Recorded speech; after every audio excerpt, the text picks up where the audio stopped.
Hey, we are live. We're still waiting for allegedly Dave to come on. I didn't realise he was away in another country and he supposedly is making his bed, but he picked the phone up and he will be on shortly. And no, there's my feed going. Do I hate that? Oh, I've been really good lately, making sure that that's off, but I didn't today. Anyway, today will be on short. Well, today's the 12th of December, Tuesday the 12th of December. And hello to everybody in the chat room. And so far with us, we have Patricia, UK, and we have Adam from Iron Realm Media. So hello, guys. Good evening. Adam was just explaining that it was a heavy weekend last weekend, weren't you, Adam? Just a bit. A good Christmas party. But, yeah, a couple of days to recover it's taken so far. So how many pints did you have then? Are you a wine man or a vodka man or are you a beer man? I'd say that night it was all of the above and some more, mate, I'm afraid. It didn't matter what it was, eh? My favourite shot of the night was the mini, what was it called? Baby Guinness. I've never had one of them before. What's that? A sweet Guinness? I think it was Kahlua with Bailey's on the top, but it looks like it's in a shot glass and it looks like a little mini pint of Guinness. So that was my favourite one of the night. One of my favourite drinks because it's called Slippery, and then I'll say it NIPPLES. I'm not saying that word. And what it is it's sambuca, and then you've got a like a spoon, and you've run these on the top.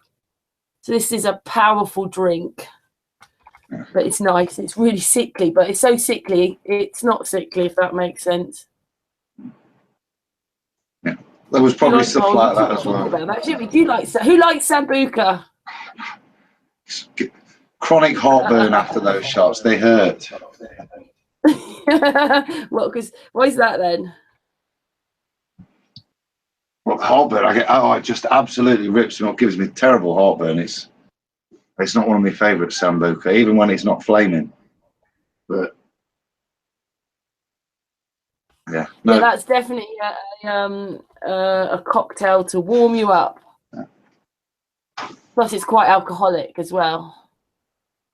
Just a bit. Yeah, so a little delicate anyway, Karen. Yeah, so excuse my. Yeah, and you don't want to talk about it because you're a little bit delicate. Yeah. No, I'm still recovering. Give me a hot fish stick any day. Oh, they're grand. Yeah. I'm not really into alcohol, but proper fish cake.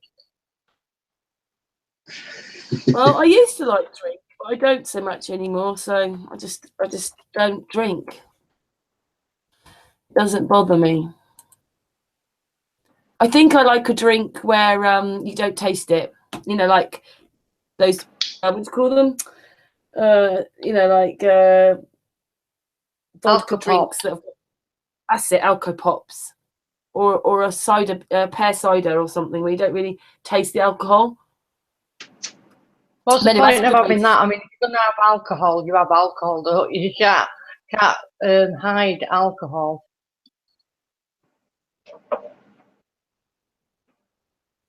Yeah. I couldn't the other night. I used to we're making Adam feel bad because we're talking about alcohol. I know I don't need to talk anymore about it. So, talk pyramids, Karen, too. Talk pyramids. Yeah, just before we came on, we were mentioning that, and you said that you wish that you could have been around for John Cowie. Yeah. Listen to a few of the clips. Yeah. I didn't actually say to him. I was a bit concerned because he's just picking someone from out there and saying, "Do you want to come on and hang out?" And he said yes. And I thought, do I tell him that we're a flat Earth group? Do I mention nothing? And I thought, well, the most important thing was to get him to come on and talk about the pyramids. So I didn't say anything. And then it suddenly became really apparent really early on. I'm going to have to say we're a flat Earth group. And he was a flat earther. Whew. I think what he's realised is we're not a ball. We've been totally lied to. And especially about the pyramids. And he thinks that. Carry on. No, I was going to say, I think there's a lot of truths in the pyramids. I've been doing a little bit of sketching at it Karen. And I said to you earlier, Yeah. I thought it was strange that he was a flat earther, because when we're all conspiracy theorists before we get to flat Earth in most cases, I think. And my kind of stuff I used to look, it would have included pyramid stuff, and I remember years ago looking at the level of encoding that's supposed to be in the pyramid of the spherical ball Earth. So I find it strange somebody that was that pyramidy is a flat earther. I say that's why I was gutted, because I'd love to have had a good chat. Well, he's going to come back after Christmas.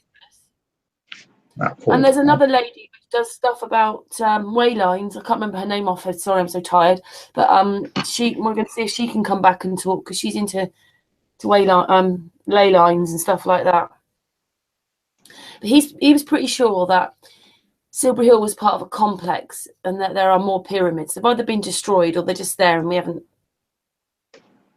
Yeah, there's a couple more. There's a few more around, and it's part of a complex. I think if you look across all ancient sites, what you see is they're all complexes, and if you look around the pyramids, it's everything in sand, and what we see today wasn't there 100 years ago. It's what they've uncovered. So I think it'd be a little naive to think that that's all there is. Well, I only found out the other day that last week that there's another one. It's called Merlin's Mound, and it's right in the middle of Marlborough. That's part of that complex. And Silbury Hill would have resonated with that one. Now, that one's a round one, whereas Silbury Hill is a step pyramid, but it's different. You can see it's different. It's bigger, the whole thing. It's almost got like sides to it, but it's bigger. But then it resonated with that one in Marlborough, and they've built round it. But there was a water tower in it, which they've removed. It's like, I've lived here or around here all that time, and I didn't know that there was a little step pyramid in Marlborough. I think a lot of ancient sites are hidden, ignored, and if you look through history, there's always examples of accidental damage of all ancient sites, whether it be that Napoleon marching through Egypt, damaging the face of the Sphinx with cannon fire, whether it's the Khmer Rouge in Cambodia destroying stuff in the 60s, whether it's the British, the Americans, part of these, and I suggest it from a conspiratorial point of view, but I would suggest part of the reasons of wars and part of the selections is to ensure the erasure of certain parts of history. Adam, we have Dave with us, and I'm already really jealous because he's sitting there with these great big palm trees behind him. Oh. The weather's horrible here, Dave. Hello, Dave. Oh, so sorry. It's very nice here, I've got to say. Oh, it looks really nice where you are. Look at those palm trees. The sun's going down, so you won't see very much soon. Welcome, Dave. Welcome from St. Lucia, then. On the panel tonight is Patricia, and we've got Adam from Iron Realm Media with us. Okay. Hi, everyone. Hi, Dave. Hiya. Hi, Dave. Yeah, hello there. Right. Let's see if I get rid of that and prefer a side shot. There you go. Okay. Nice to meet you, mate. Where are you in St. Lucia's? Where I was saying earlier, St. Lucia's where I went on honeymoon. So. All right. Okay. I'm down near the south, in the south of the island, near View Fort. Yeah. Cool. We stayed in Castries. Castries. Yeah, Castries, which is up the other end. Yeah. So how long have you been there, then, Dave? Just over a week. Wow, so you're all acclimatized then. So is this holiday or work? This is escaping the winter and doing stuff as well. Ah, so how long are you planning to stay in St. Lucia then? Till about March. Really? Yeah. Wow. Yeah, really. That's not fair. That's not fair. Yeah, sometimes life's like that.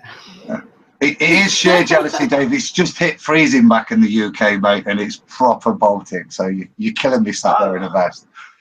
Oh dear, I'm so sorry. No, don't feel sorry. I'm happy for you, but yeah, you can. Hence, Dave's not sorry. Are you, Dave? Not at all. So how hot is it? what I'm escaping. How hot is it? Well, it was something like 27, 28 degrees all day today. Wow. Do they have nice clear skies, Dave, or do they have chemtrails like the rest of us? I have not seen any chemtrails since I've been here, but looking around now, the sky is a bit milky. But I don't know if it's because it's getting dark. But the skies have been sort of nice and blue, and chemtrail free. In fact, I do notice it when I leave here and I come back to England. The first thing that hits me is my breathing goes funny. So I know there's something up with the atmosphere back in England, because as soon as I get off the plane, you know, I actually feel it when I breathe. Different kind of. We've got a very humid air here, haven't we? Well, it's not so much the humidity. Humidity isn't a big deal, but I don't know. There's something in the air that you know, it almost hurts to breathe when I first get off the plane. yeah, I wouldn't disagree, Dave. I got a house in Italy, and you know, we stay out there in the summer. It's still have to work in the winter, but you know, try and get away there. And like you say, the clarity of air is noticeably different. It's kind of hidden out in the mountains, and there is no chemtrail in there. You might see the odd trail in the distance, but literally where we are, you don't see it. It tends to be near population density. And I was just about to say that it's obvious that they're going for the populations, you know. Yeah. So, well, I was talking with FPV today, and it's a bit like they're just trying to kill us. That's it. Well, what else is new? yeah, one of many ways that, though. But It just seems that we're an experiment. That's all we are somehow, I think. No, the time from experimenting is over with. I think the 20th century was the time for experimenting and getting things right, and the 21st century is the time of implementation. Right. Yeah. I think that's where a lot of flat earthers are feeling right now. What do we do now? You know, so many have got to a level of understanding and happy, and it is. I think so many are searching for that day. What is the implementation? What are the things we can do? And well, that's the thing. I don't consider myself a flat earther. I'm just Dave who knows that the Earth is flat. But I've been researching now for something like 15 years on all sorts of different subjects, and it's obviously difficult for people who come into the truth through flat Earth, that they don't have the background, they don't have the basis of, you know, everything else that's going on. So, you know, it's great that they are awakening to the flat Earth, but there's a whole lot of other catching up to do before you realise what's been going on. You know, we've seen all the extremes of weather in you know, in America and a few other places around the world, but you know, I guess many people weren't aware that you know, throughout you know, I think the early 20s, they were honing the technology, and you know, there was like like 1 year when there were tsunamis one after the other. They were testing tsunamis. You know, there was another year there was hurricane after hurricane after hurricane, and they were testing them. So this weather, you know, chaos that's going on, it comes as no surprise because you can see that they were testing the systems and now they're implementing them. Which is not good for us then. Well, none of it's ever been good for us, you know. We grew up in a in this, I guess, time, this bubble where you know, we still had the good old days. You know, our kids, you know, don't have that. They won't have the good old days because it's always been shit for them, you know. But you know, we grew up when you know, we all played outside and we had those, you know, nice summer days that seemed to go on sort of forever. And you know, you could leave a job on Friday and be working again on Monday, you know. That was those were the salad days before the before it all kicked in. I guess it happened before 9/11, but 9/11 was a big turning point. But you know, up until then, it was they were the salad days. Those days will never be here again, I imagine. I think 9/11 was the kind of signifier that actually there is total control. Look at what we can achieve, and actually could then press the buttons to go into what you allude to. We used to have an economy that was driven by the people, and actually now we have an economy that's controlled in so many ways. They can turn, you know, I mean, they can turn things up and down to actually control the average working man's daily life, take him from poverty to relative wealth with such ease, in terms of, and I allude to things like the tax credits, where we're taking the ability to live away from a person's ability to earn and into actually supplemented from state thing. And that, all of that came in pre-Thatcherite, and then into the Blair era, you really saw that social control aspect come in afterwards. And I think there's I would kind of disagree, because I think they've always had the ability to do that. You know, the money is something that is their technology. It's always been their technology, and they've always had the ability to you know, switch on boom times and then switch them off again and switch on a depression. They've always had that ability. You know, just by this idea of governance, they've always had the ability to you know, create hard times just by saying, okay, now we're going to introduce a bedroom tax. You got more than one bedroom free, you know, all this stuff. Just out of nothing, just out of nowhere, all of a sudden there's a new tax, and now, you know, you've got, you know, you're that much poorer. You know, it's they've always had this ability. It's just that now they're putting all of it into service. You know, they're racing headlong into this you know, this control grid to get it in, you know, in place, you know, before a certain time, and you know, their time's running out for them. What, because people are waking up, you mean? Well, I have obviously I have a more sort of biblical view of it, from what I've been researching, but you know, I think there's a period, okay, there's a deadline as such, that's specified in the Bible, that 2018, isn't it? 2019, you know, roughly. 2019. When it's essentially the end of slavery. So they have to have their systems in place before the end of slavery comes.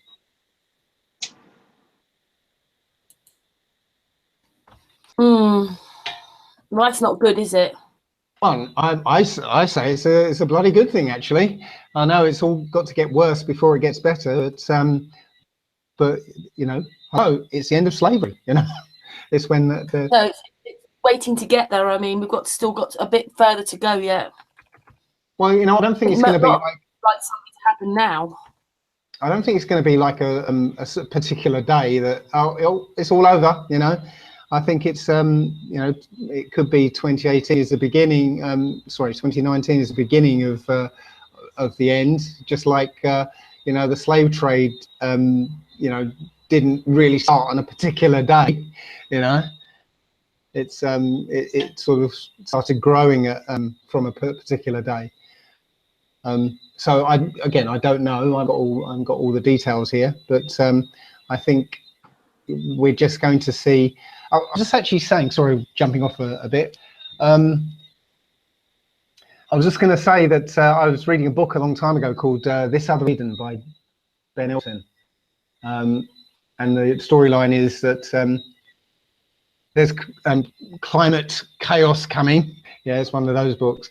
And the rich people have all gone out and bought these expensive biodomes where they can lock themselves in, and these domes will keep them alive for years and years and years. So everybody's waiting for the right moment to scurry into their domes. It's called the rat run, when they're waiting for that moment where they all head off into their domes and lock themselves in for like 50 years or something, until all the climate chaos is all over with. So in the end of the book, sorry to give spoilers, but the moment comes and all the rich people kind of run off to their domes and lock themselves in for 50 years. But the point is that all of a sudden, once that happens, life for everybody else who's left outside gets better and better, because all these people that were responsible for messing everything up all suddenly disappeared off the face of the earth. So essentially, that's I probably didn't preface it enough, but that's what I see happening. Things just like getting better, because the system will slowly cave in on itself, and life gets slowly better and better. Outside the system. I think yes. Yeah, I think if you're not part of the system, everyone has to be part of the system, because that's the way they build the system. But if you can sort of, I guess, like me, just skirt on the outside of it, dipping in there when you have to, then if you're not reliant on the system, when it collapses, you're going to see that your life is going to get better and better.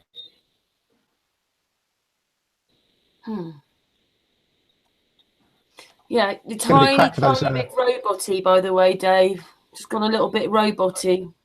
Am I? Oh, okay. I'm gonna shut down my camera then, just in case it's bandwidth. Oh, that sounded better already. Okay. There you go. Oh, yeah, that is better, but there was a lovely view behind you. I'm really sorry. I didn't realise that you were away. You didn't mention you were away, but I'm really glad that you said that you'd come on. Right. Well, yeah, I thought I did mention it, but there you go. Memory like I do sometimes. Yeah. So, You've been. What's it? When I was talking to you before, Right. you had been doing some presentations in Birmingham and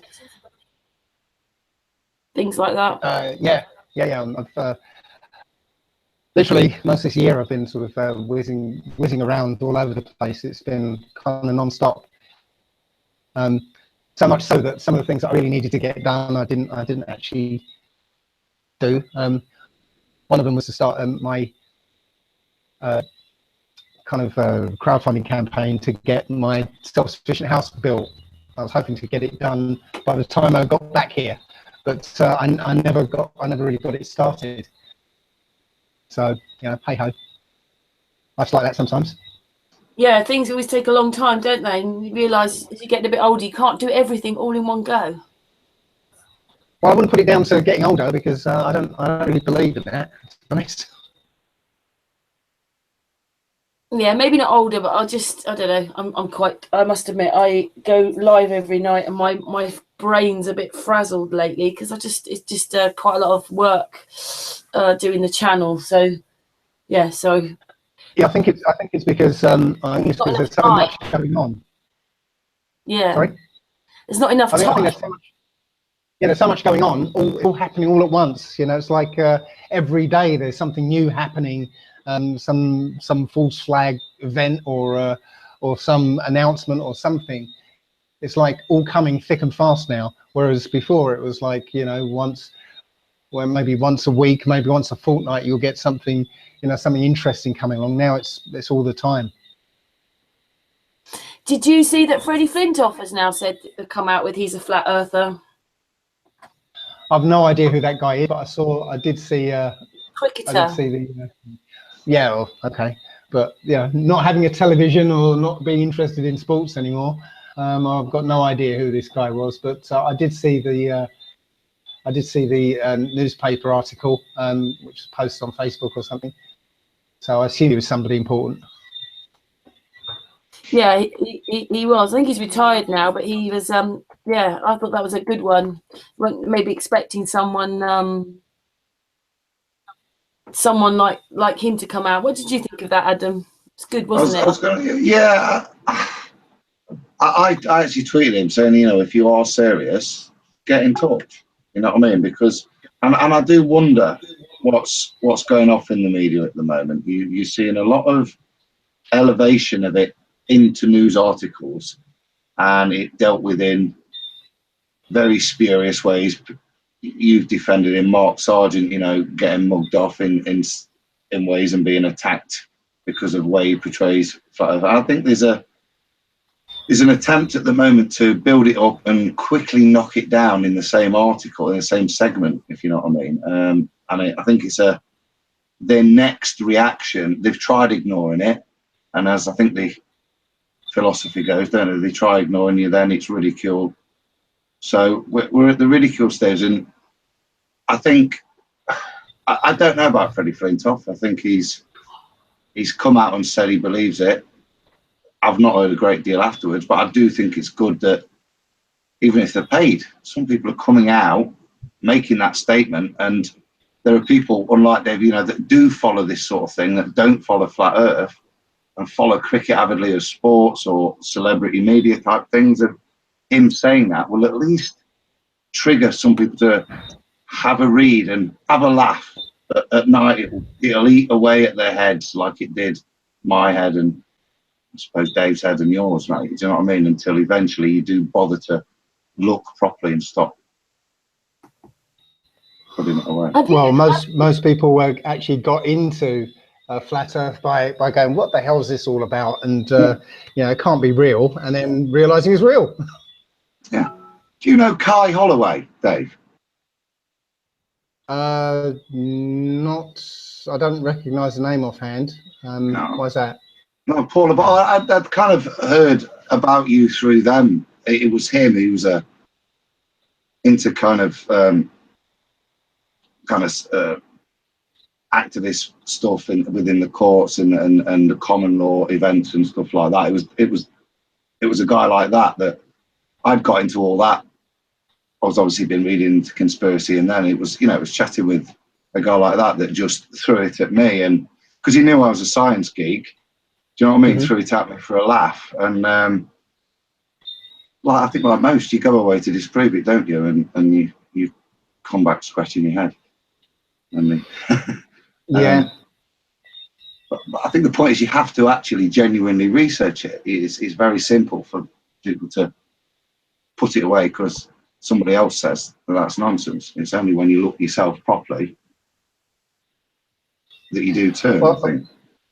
Well, that's why you know that when people haven't actually researched it, you know, because you know if they actually did with a critical eye and maybe two brain cells rubbed together, you realise that you know there's something wrong. There's something up with the story we've been given, and that's enough. You know, that's enough to start with.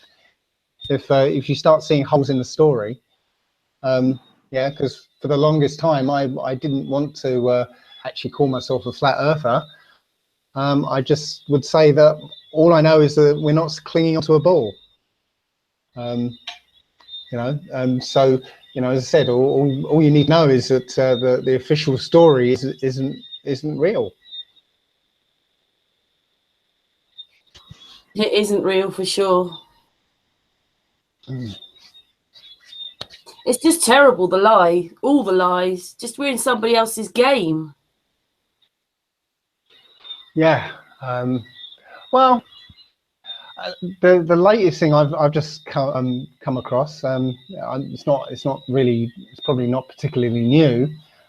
Because I just saw Mr. Thrive and Survive and posted it, but there was a newspaper article from 1900 that basically said that somebody was trying to talk about the round Earth, and he was going to be put, possibly put in prison. Yes, we covered that on a show, Dave. We were looking at the history of Ball Earth teaching, and he was teaching Ball Earth, wasn't he? And was threatened with prison and the like for such a blasphemous and nonsensical practice. I think it was early 1900s, wasn't it, in the UK? John Savage did it, Yeah. It was, I just saw it today. It's April 18th, 1900. That's the date of the article, and well, if that's true, which there's no reason not to believe it, then the implications are kind of startling. It kind of means that this all pervasive idea of the Ball Earth that everybody's accepted as being around for 500 years, perhaps it wasn't quite like that, and it's only in this this age of mass education that now everybody believes that it's a ball. I think happened. It seemed through artists who's done a lot of research that in the 1900s there was just so many electric car companies, vans, the whole lot. They could go for hours on end on one battery, and they could go quite fast, some of these trucks. And then we got the First World War and the Second World War, where we were quite sort of bombed, so we lost a lot of infrastructure and so on and so forth. And then we come out of the wars, we get televisions, we get NASA, we get gas, oil, we get time savings. Everything happened in the 60s. I'm not saying that maybe they hadn't lined it up before, but it all happened in the 60s. It didn't happen 400 years ago. That's the research we found. Well, I'll put it differently, that the correlation is that I think it was 1900 when in America there was like 99% literacy rate. So they'd really honed the mass education around that time. So it can't be any coincidence that there was mass education at that time, and that's when it seems that the first stirrings of putting out this Ball Earth idea kind of started around at the same time. We don't know if that history is true anymore, do we? We can't prove that 400 years ago this is what happened. I think what you see from my perspective is it's all around the same point. You see the Sagnac experiment, the Michelson-Morley experiments, all starting to head science in a direction where there are quite definitive assumptions that you can draw from them. And I think you see around that time a plan and fake experiments like the validation of Einstein's relativity that are put into place to quickly usher in a new view of science to eradicate what the old view, encompassing ether and the likes, is starting to demonstrate. And that's starting to be validated now with, if you see Bob from Globebusters, light gyroscope experiments, that's starting to demonstrate the fact that there is some form of ether out there. And around the 1900s, the ball and the removal of all the previous knowledge, all the previous physical sciences, the zetetic sciences, are eradicated and replaced with a history of the Newtonian history that we're then told is how science actually developed. Well, we know it didn't if we actually bother to read, and that a lot of it is ridiculed even up until the late 1890s, 1900s. I think there's a lot that goes off, not just one little bit or the other. It's it's part of their plan, isn't it? Yeah. Yeah. I think it's really it's very intriguing anyway that that perhaps, you know, the history has been manipulated even more than we can possibly imagine. And it is, you know, because we, you know, we wake up into this world and you know, we can only go on what we're told. So with total control of the media, total control of the education system, you know, it seems very, very possible that you know, we've been lied to such an extent we can't even imagine. I would think history's the basic they start with. It's I'm not a Christian, but if you believe the Bible, Jesus is supposed to come back after 1,000 years, isn't he? I would suggest there's at least 1,000 years missing in history. I don't know where your views on that, Dave, but I think if you're going to believe certain aspects of the Bible, you know what I mean, that prove true, that you see another validation in the 1,000-year reign of Christ after. Do you know what I'm talking about? Or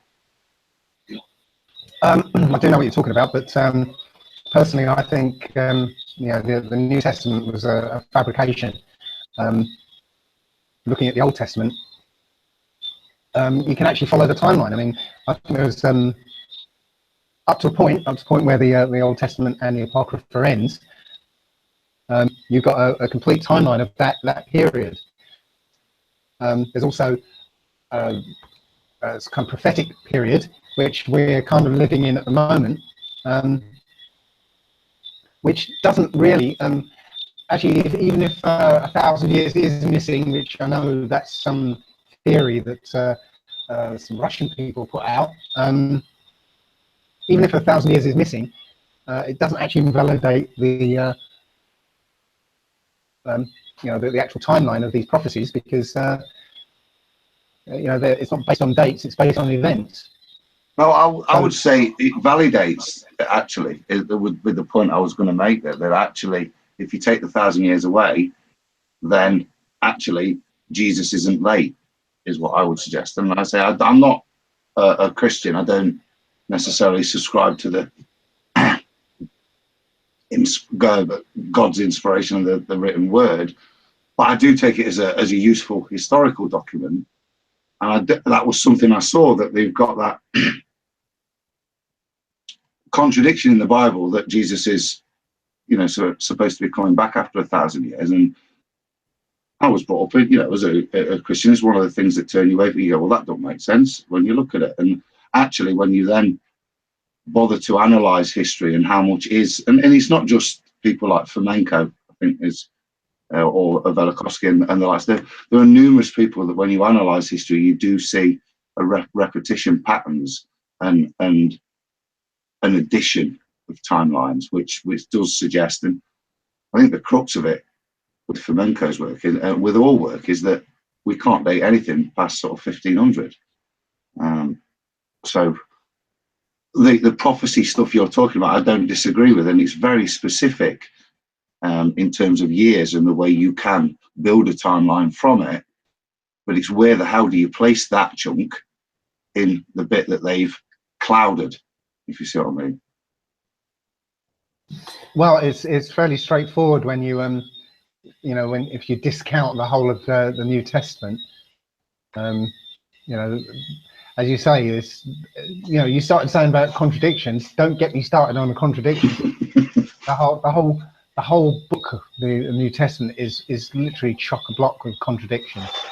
So so you know, I discount that book altogether. I don't reference it, even though most of it was lifted from the Old Testament. So yeah, as I said, the Old Testament has got enough you know, timeline. It's enough historical reference for you to actually pick out the true history of the world, and you know, discard the rest, you know, the story that victors have told. What's your take on Jesus then, Dave? Do you mind me asking? No, he didn't exist. It was created by Greco-Romans in order to deceive people. The first commandment is, thou shalt not put any other gods before me. So right away, when you look at this Jesus character, the first thing he says is, if the only way to the Father is through me. So that's putting the Jesus before the Most High. So, if you follow that guy, then you're breaking the first commandment. Which is what he was designed for. A question on that then, in terms of that, would you then say that the same function of Isa within the Quran, and I'm probably dropping you in the mire there, but would you consider the same? That's the same person, isn't it? Is that that life fictional in the same sense, and it's implanted into the Quran, or how do you see that? I'm saying that all religions, all of them, were created by the same people, all of them, and they're all there. Just like in the truth movement, you have Alex Jones to capture the angry people. You got David Icke to capture the spiritual people. You've got Russell Brand to capture the young trendy ones. The different brands to capture everybody. Yeah, I think I'd probably have a slight variance on that. I wouldn't say necessarily created, but I would probably say eventually controlled by. Do you know what I mean? It's a bit like. Can I just say, Adam? Can I tell you our take on it? Our take is that basically, with talking with us, people like Bro Sanchez, Santos, listening to Dave. Basically, without sounding horrible to any people that's really into religion, that religion was made as like to control us. Yeah, I agree. Totally. I mean, I as I allude to, I'm not religious in the slightest. I believe there is a God, there is a creator. I don't have any story that I hold to in any way, shape, or form. Do you know what I mean? And it's I actually, believe in God through science. Do you know what I mean? I was a complete science geek and came into this critically. Do you know what I mean? And I've actually been led back to believing there is a creator because of my evaluation of science. And that started before Flat Earth. It started, criticising evolution and the likes. And the only good thing for me in all of this, to take it a bit lighter, is, it destroyed Star Wars for me. and I'm taking my boys on Thursday afternoon, Dave. I know you're a big fan, aren't you? You know what I mean? But it's... Yeah. It destroyed Star Trek for me. Yeah. I think I felt Star Trek was destroyed when I realised that 99% of it was done on green screens.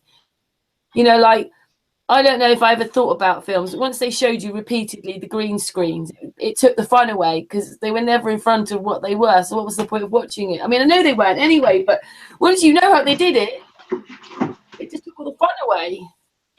Yeah. If you watch... If you listen to old music that's recorded, they record the whole thing in one go. When you look at those Fred Astaire films or whatever, they film that dance sequence all in one go. Whereas today, cut, they take it from every angle, cut. They probably say about 5 words, cut. It's different today. Yeah. To go back to what Adam was saying, I remember the moment that I got disenchanted with science. It was when LIGO, I don't know if you come across LIGO, which was the laser interferometer gravity wave detector. When that opened, when that started, I think it was in 2008. Now, I'd been following or learning relativity. I've got my favorite book was Nigel Calder's Einstein's Universe. I read it over and over again until I got a good handle on relativity. And then LIGO started, and it puzzled me because if the way they were trying to detect these gravity waves meant they were proving that Einstein was wrong. Because what they do is they shoot lasers along one sort of 15-mile journey, and then another one 90 degrees away from it, and literally combine the lasers back and see if there's an interference pattern. Because if the lasers come back at different times, there'll be an interference pattern. So if one leg suddenly gets slightly longer, then the beams are going to come back at different times, and they'll see an interference pattern. But the problem is, if, according to Einstein, if space contracts, then time slows down, so that the speed of light remains the same. So if they're using a laser to detect a sort of contraction of space, well, it won't ever detect anything, because if space contracts, then time slows down, speed of light stays the same. There'll never be a difference in the result. So it's saying that if they do detect something, then it's proving Einstein wrong. And if they don't detect something, because obviously this is a big universe in their model, this huge universe, there should be gravity waves hitting us all the time. So whether they detect it or not, either way, it proves Einstein wrong. Yeah. Are you saying that this is there is the obvious criticism of the instrumentation, but if you did assume the instrumentation did detect gravity waves, you're saying that actually the fact that the gravity wave travels in a wave, all it would do is slow down the time, and therefore it would be exactly the same. It's just only an outside observer would have noticed that the gravity waves traveled through it, but the inward observer, i.e. the LIGO machine, wouldn't know any difference, because the wave would be negated by the slowing down of time. Yes, because it's not space that's contracting, it's space-time that's contracting. Any contraction in space means a slowing down of time. Yeah. Yeah. So so if they detect anything, then it's proving that Einstein's wrong. The major issue I had was that what kind of instrument, if it's detecting gravity waves, picks up interference from trains, and when they manage to shut that out, microwaves and other things that you hear about, and how did they actually manage to shut out all of the universe? What function? Because it's obviously a damping function they have to put on it. They can't stop the thing shaking, so they have to counterbalance it. So how did they counterbalance the whole of the noise of the universe to ensure that when it was silent, they could pick up that gravity wave that isn't actually recorded on the same device? Because we're picking up vibration on that thing, not gravity. Well, I don't know. I don't know the details of how they did that, but the point is that they cannot. If Einstein's right, they cannot be detecting these gravity waves. Is Einstein right though? No, Einstein's wrong. I think Einstein, this whole idea of space-time is a fabrication. It's it's just like black holes and dark matter. It's there to make the sums work out. Yeah, well, it's just made up, isn't it? Dark matter. We don't know what dark matter is a way of stopping investigating what you've got and just dumping all your problems into an imaginary area. It actually stops investigation, because instead of actually finding out some of the other nuances that you attribute to the function of dark matter, you don't bother. You just attribute it all. So you learn even less when you have to have 3/4 of your universe dark. Well, I think that's the function of science anyway, to stop investigation. Now you've got all these experts, and they've got all these fantastic theories. Why should you bother to try and figure it out? Because you know, mere mortals like us aren't going to be able to sit down and disprove Einstein, are we? Not yet, Dave. I think the reality is I think people do. It's the credibility and I think even in mainstream academia, it's discredited. It's disagreed with. It's given extra excuses. It's got additions to it. Do you know what I mean? And anything like that can't be true in science, and that's the trouble. As you're alluding to, the term science has been conflated with scientism, which is what the mainstream masses believe is science. But again, look, and you do start to see in all areas well, it's just another religion, isn't it? Yeah. You know, it's no more than just another religion. Actually, a religion designed to keep you away from you know, the truth of the world. You know, that there is a creator, which is what religion is ultimately designed to do.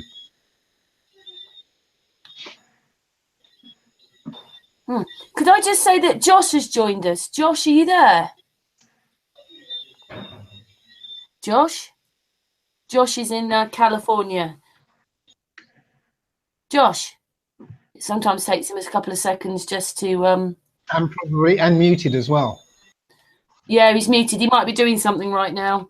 He's probably at work because they're hours behind us, aren't they? I think he's probably working. But that's Josh who's joined us. He'll say hello in a minute.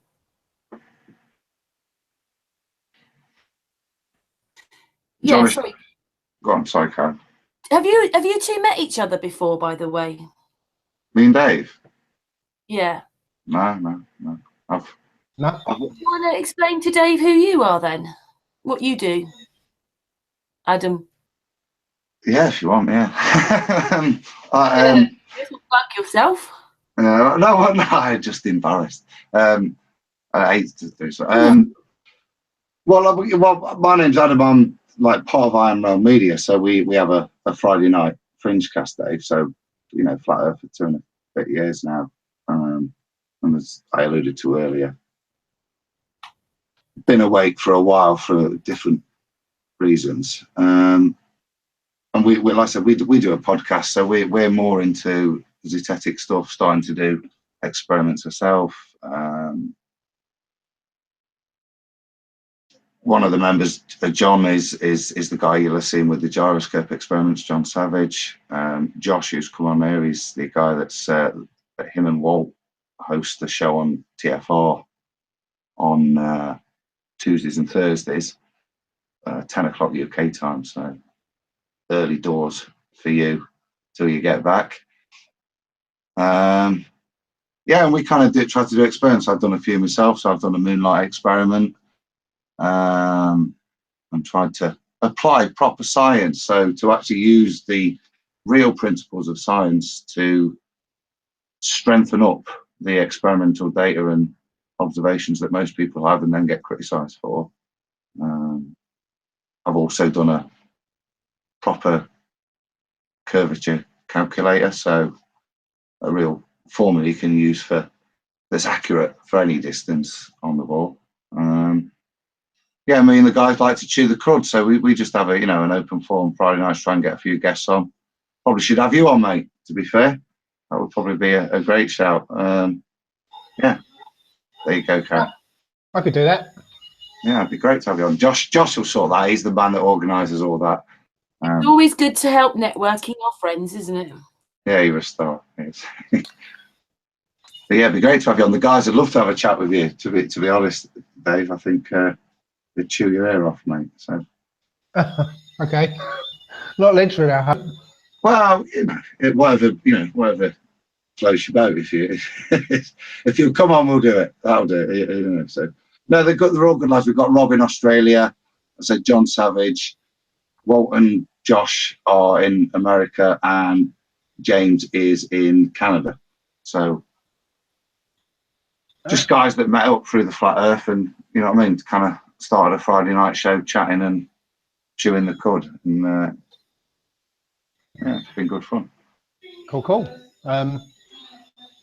To be honest, I've kind of been out of researching the flat Earth because essentially, you get to a point where you're convinced, you don't really need any more convincing, and so I've kind of let everybody else carry on finding stuff. I'll keep my nose sort of in the world just to keep my keep my knowledge up, but I'm not actively researching it anymore. There's so many other things to research that to be honest, I haven't got time to keep researching flat Earth. Yeah, too many interesting things. Well, Mind I you, didn't don't need know. to anymore, do you, Dave? Sorry, say again? You don't have to be convinced anymore. No, exactly. You get to a point where the evidence is so overwhelming. You don't really need to know anymore. I mean, I don't really need to know, if the AE map isn't accurate. Or okay, I don't need to know any more details of it. I just know that we're not sticking to a spin ball through space. I'm not going to ever need to chart South America, find out exactly how far it is away from Cape Town, whatever. Doesn't really affect me at this point. And I think I keep saying the AE Actually, map is. Dave, tell Adam who's one of the latest members of Flat Earth now. Huh? Who's one of the latest members of Flat Earth is your son. Oh yeah, Leo. He's he was listening to the Flat Earth guy's song with the moon, the fake moon landing stuff. He's quite into that one at the moment. He was making his brother listen to it. So yeah, he's. I think he's a bit like Dave, really. Kids are funny, aren't they? They're not. They certainly won't be obsessed with research like that at his age. But I think from just talk, because I don't force anything on them, but they see what I'm doing and they'll ask questions and then I'll bore them and then they'll wander off. Do you know what I mean? But I think they don't question it, and because it's logical and makes sense in a child's mind. So they're not on some kind of trip at school to try and, because what I mean, I've told them, don't be silly. You don't need to prove your teacher wrong. You're there to answer the questions and get that certificate. Do you know what I mean? It's like swimming. You have to do the stroke like that when you're at swimming class, yeah, and you get the certificate, job done. Then when you've done that, you can swim how you want. Do you know what I mean? It doesn't matter. Playing around how you care. You're there. You know what I mean? You're at school to get that silly certificate that means, as we've all alluded to, you function in society, and there's no point being a bloody martyr. And certainly, I've got no desire to send my kids out on as Dave will appreciate this, a godforsaken crusade that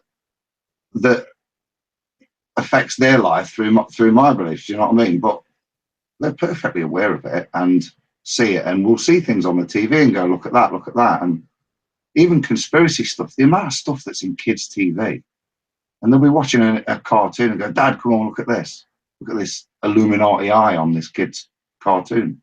Do you know what I mean? And stuff, all sorts of. So, yeah, How old is your son?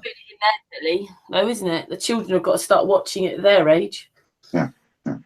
So 12, it's gone 12 and 10.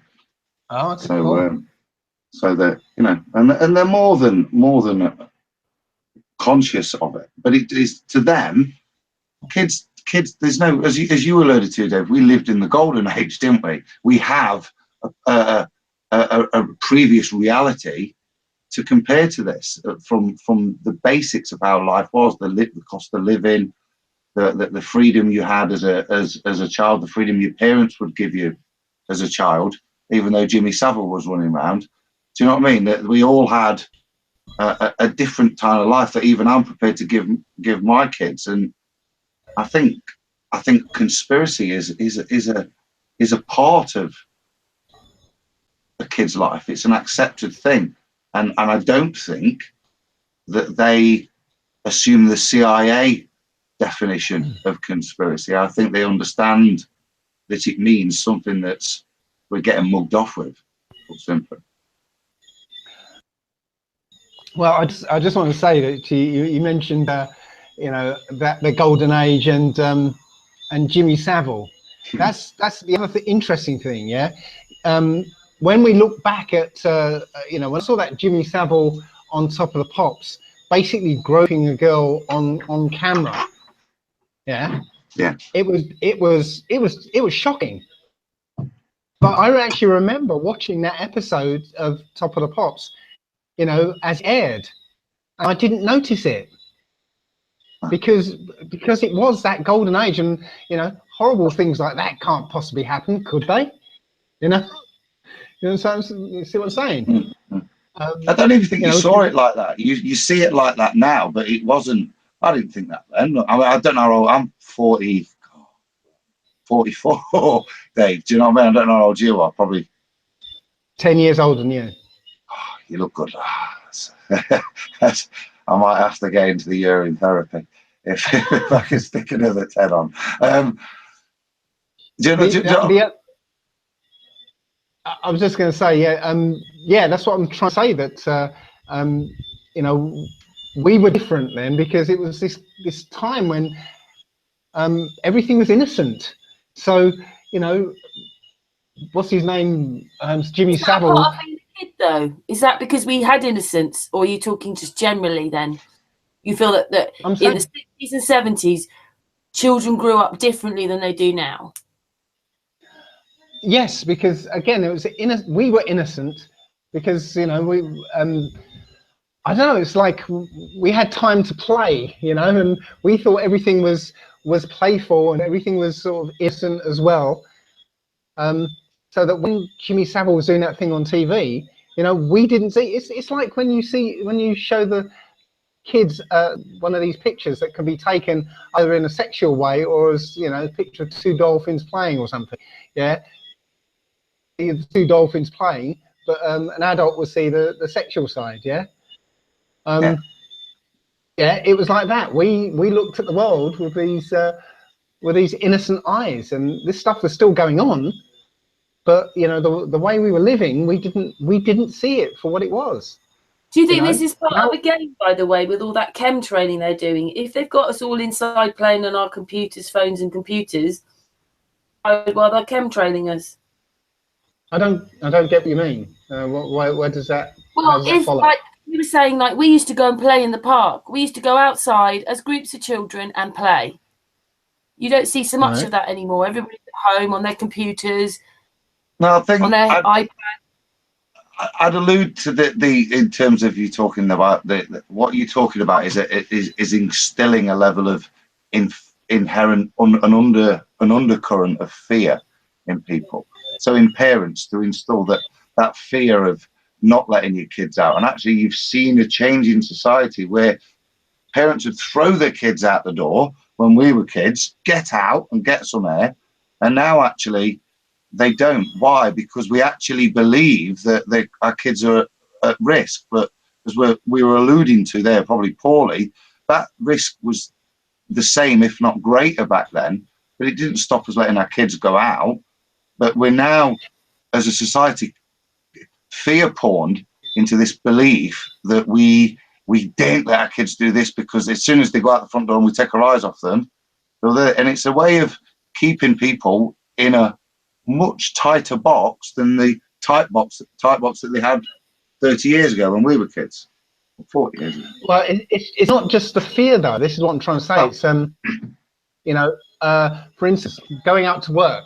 Yeah, I remember the jobs I was doing back in the 80s and 90s and stuff, early 90s. You know, you'd be at work, you'd have a laugh, you know, with everyone, and you know, it wouldn't be just about work. It'd be a social thing, and on Friday afternoons, everybody would go down the pub at Friday lunchtime, and then sort of kind of cruise for the rest of the afternoon. That doesn't happen anymore. You know, you know, I don't know if it's everywhere, but it seems like it. But it's not going to work. Isn't about enjoying yourself anymore, or you know, having a fulfilling time, or anything. It's about, you know, your employer getting as much, you know, work out of you as possible. So I think the last job I did, the only way we'd be able to talk to each other, you know, even the person sitting next to me, was through instant messenger. You know, so am I making sense? I don't know if I'm making sense here. Yeah, you are. Everything is regulations, isn't it? Yeah, it's just that you know, it's part of this golden age, this sort of that we had, that golden age of innocence or something, and it's just been slowly, you know, turned around into this oppressive, you know, 1984 style lifestyle that we've got now.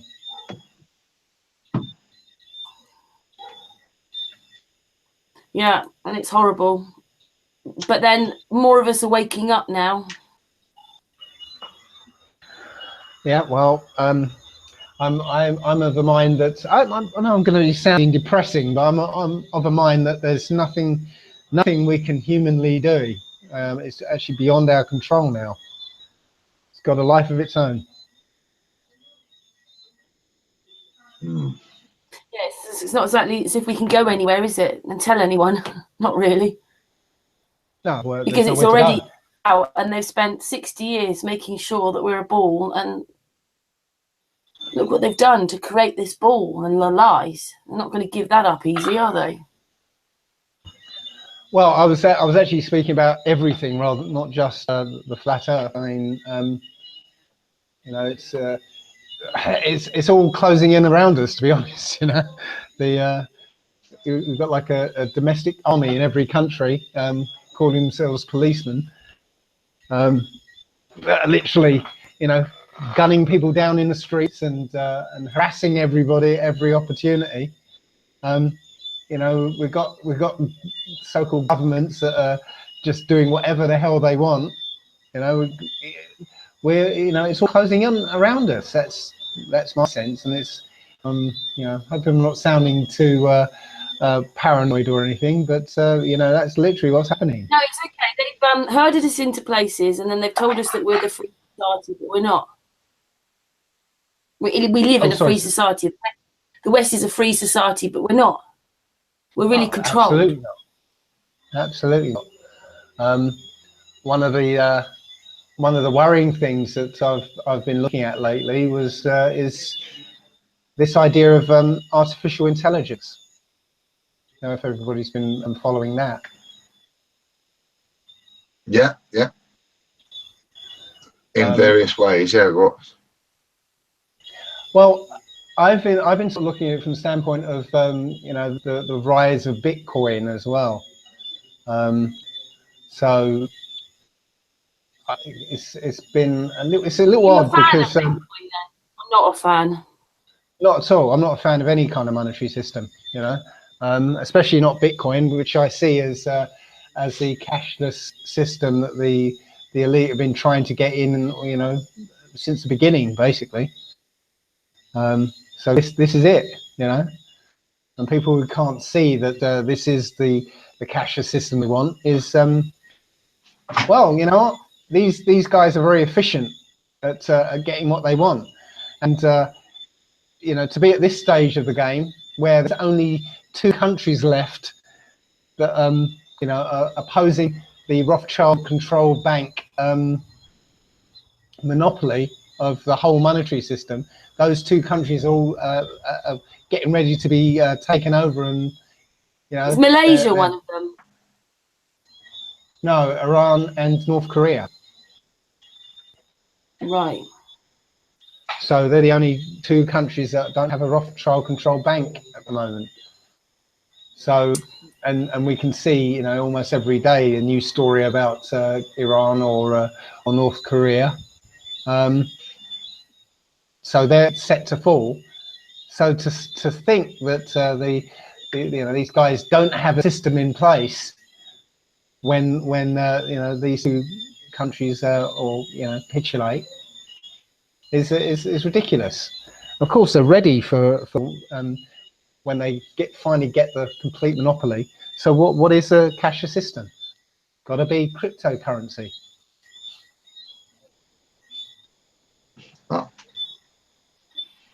I would stay clear of any. If you're talking about those kind of times, then surely you revert back to physical currency. What do you mean? Well, in terms of any times of crisis, and particularly with cryptocurrency, and it's yet to be tested in this realm, is that's the test of a true currency, is in times of crisis, where when countries go to war or economies are crashing, it falls apart. But the value of solid, precious metals only ever strengthens in those times, but always over time retains its thing. So for me, I would never, if I was going to invest in anything, it would be in owning something solid and tangible, as opposed to a concept, which is what cryptocurrencies are. Their inherent value comes in their untraceability, and that to me is certainly, when you invest in it, it's a bit like speculating in the stock market. That inherent value really isn't based in anything tangible, whereas gold and silver, history states, if you've got to save your arse, for me, that's what I would put any savings into. Yeah, but you know, who owns all the gold? No, I would buy it. No, I'm saying, who owns all the gold? It's the Rothschilds, you know. They've got all the gold. So if if everyone started to on a gold standard currency, well, the Rothschilds gold at the moment. Well, that's the question. Where is the gold? Have they got the gold? Whenever they've been asked for the gold, they don't give up the gold. We have wars and stuff to distract, don't we? Yeah, well, no, Fort Knox is empty. Yeah. Where is the gold Fort is the big question, you know. Yeah, it is a big question. And you know, when they took over Libya, they took all his gold, you know. So yeah, where is the gold? I suspect it's somewhere in London, you know, seat of the Rothschilds and that whole bloodline.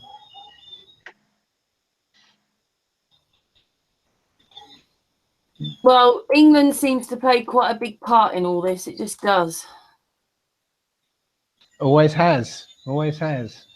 I mean, I think we mentioned it to you before, but suddenly it just came out about like the flags, like the USA flag, for instance.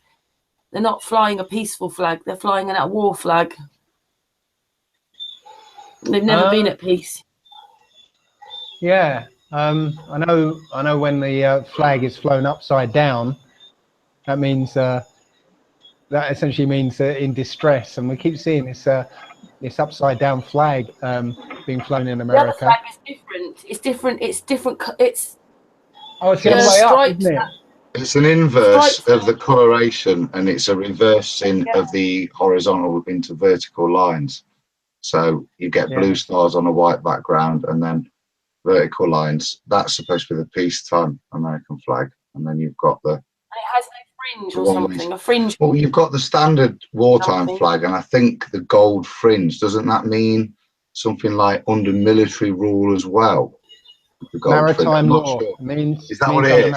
Law, yeah, something like that. I'm not sure. Yeah. But I was following Bitcoin because there's a correlation between the artificial intelligence and this Bitcoin, because there's a guy who claims or is claimed to have invented Bitcoin, but you know, nobody knows who this guy is or where he is or anything about him. You know, this Japanese guy. K or something. Satoshi, I can't remember the name of it. Yeah. But nobody knows very much about him, and you know, it's all clouded in mystery. But having worked on Wall Street, I remember when you know, what they called high frequency trading, and There's another phrase that I can't remember what it is now, but it was essentially computer systems were doing the trading, and they were sort of making trades at at lightning speed, and the traders didn't even get a look in. So I'm kind of thinking that an AI was created then to do all these trades, and perhaps this AI is what manufactured the 2008 housing crash, or the financial crash, because literally the next year is when Bitcoin first appeared, and there's a lot of circumstantial evidence to say that Bitcoin was written by an AI. So it sounds like a Hegelian dialectic, problem, reaction, solution. They create a financial crash, and the solution, well, Bitcoin, there it is. And the other point is that in order to mine the Bitcoins, you have to put computer hardware onto a network to basically find or solve these mathematical problems in order to be rewarded with a Bitcoin.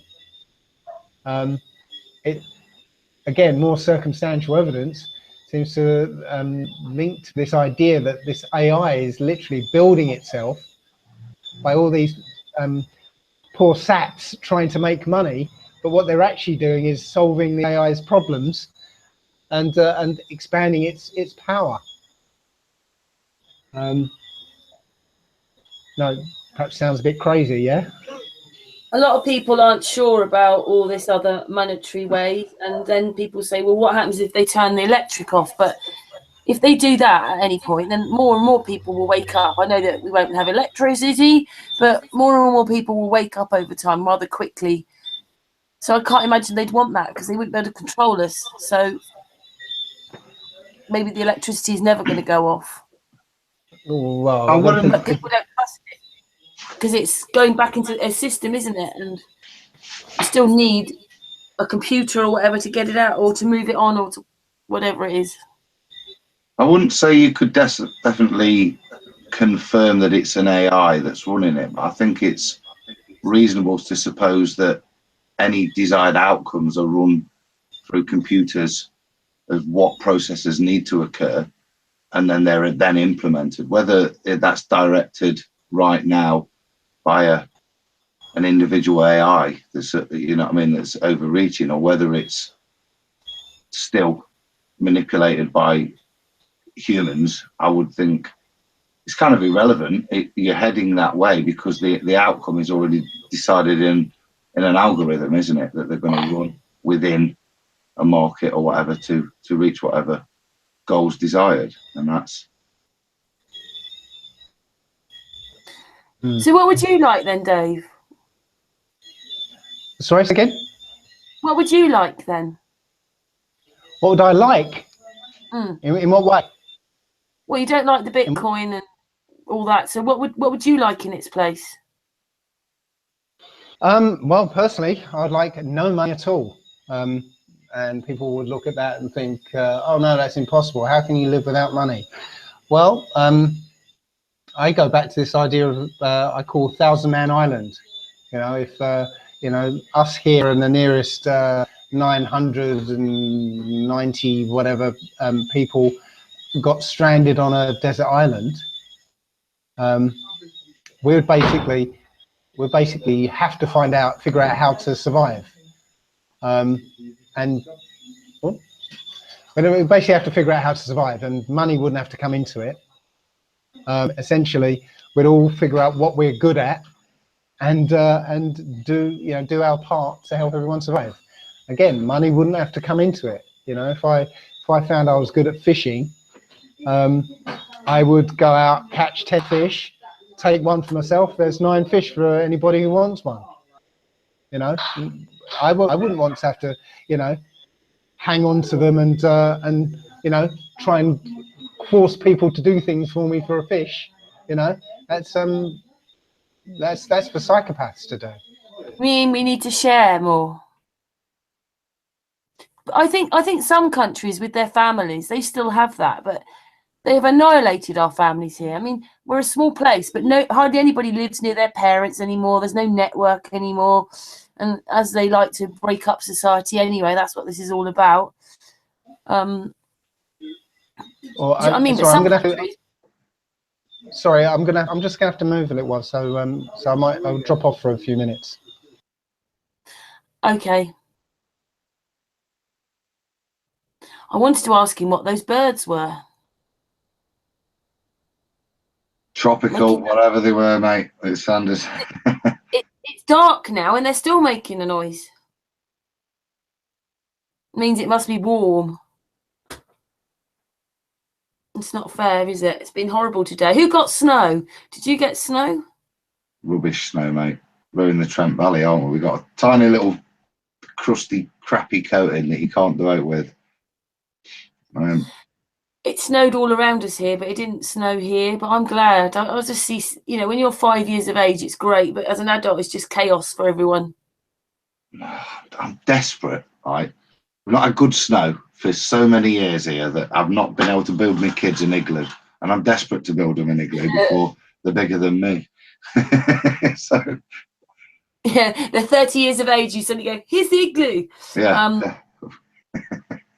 I don't know. I got caught in, the hurricane thing that happened in the 80s and it destroyed all the trees and everything in the UK. Well, I got caught in that and called Lyd, which is not very far from Sevenoaks, isn't it? Dungeness Power Station. It's literally a few miles away, but it's on a kind of peninsula, and it meant that it was one of the last pylons, and it took them nearly a week to get to us. And we had no electricity, no heating. I know it's slightly different, but these things, they just cause havoc for people. The conditions, the snow is always just about people die, people without electricity, problems, issues. I don't see it as I don't know, I just prefer it when it's not snowing. Yeah, but it's a game.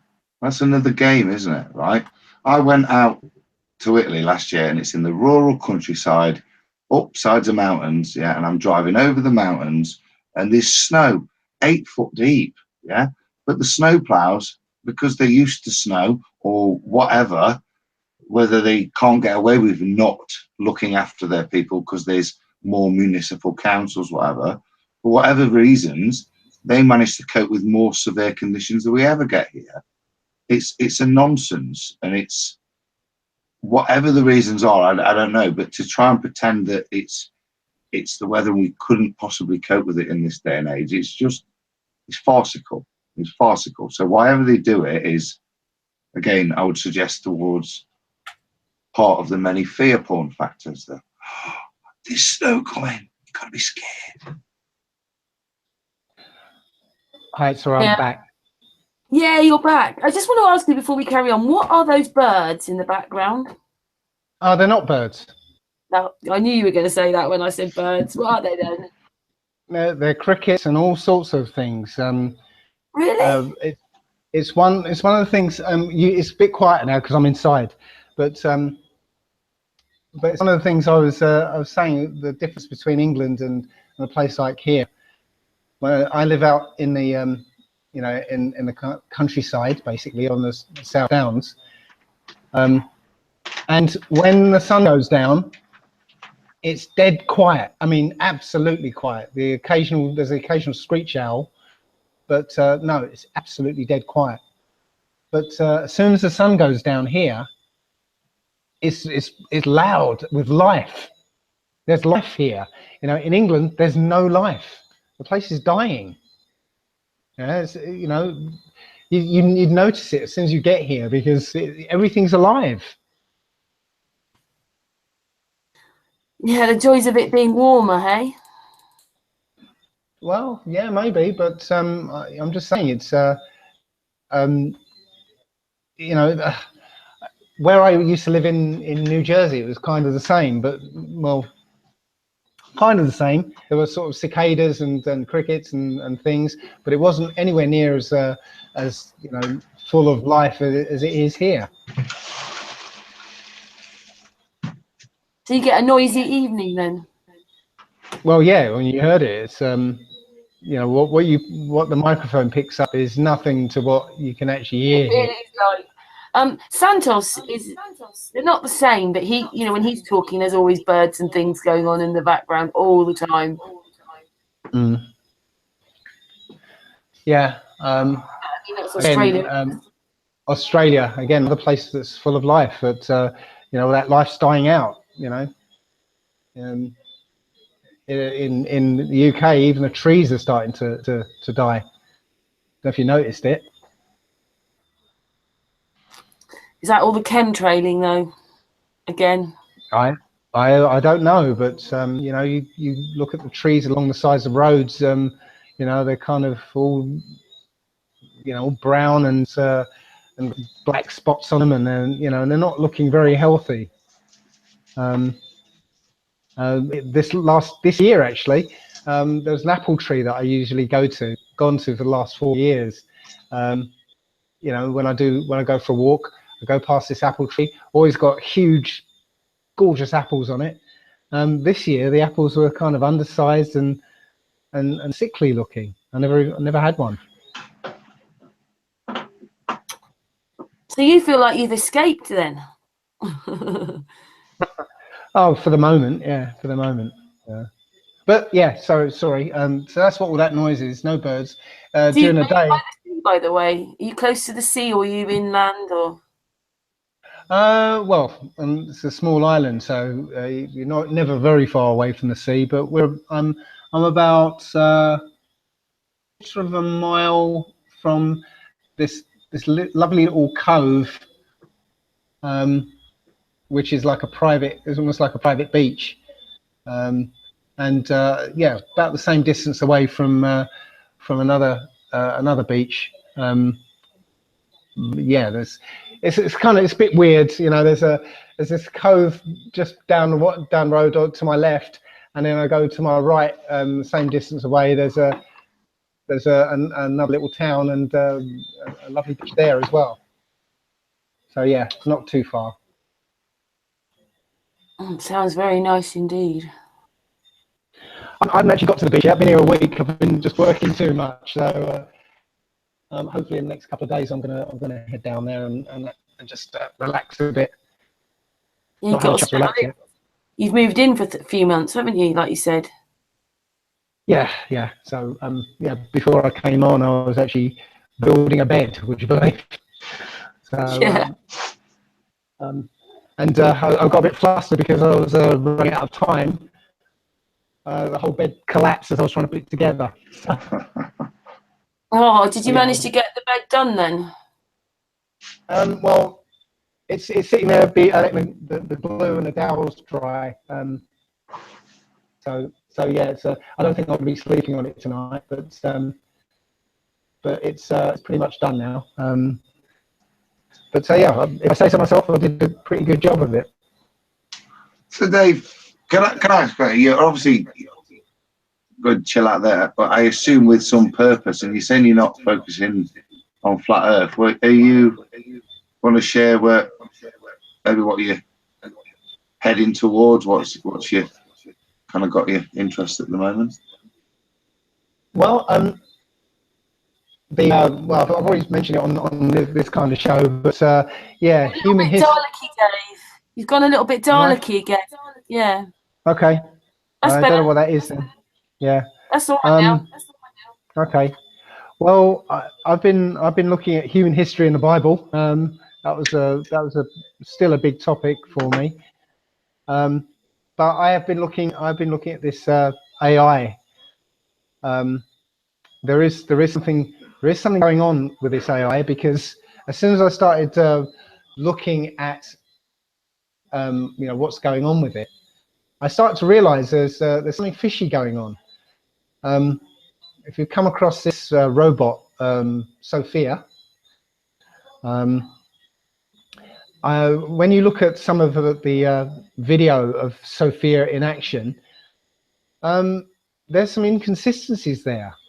You know, there's video of this Sophia acting in a very human-like way, which when you really look at it is actually it's a human voice. Somebody's dubbed a human voice over it, and it's you know, so this really extensive, really powerful AI doesn't seem to be as powerful as I think they're trying to portray it.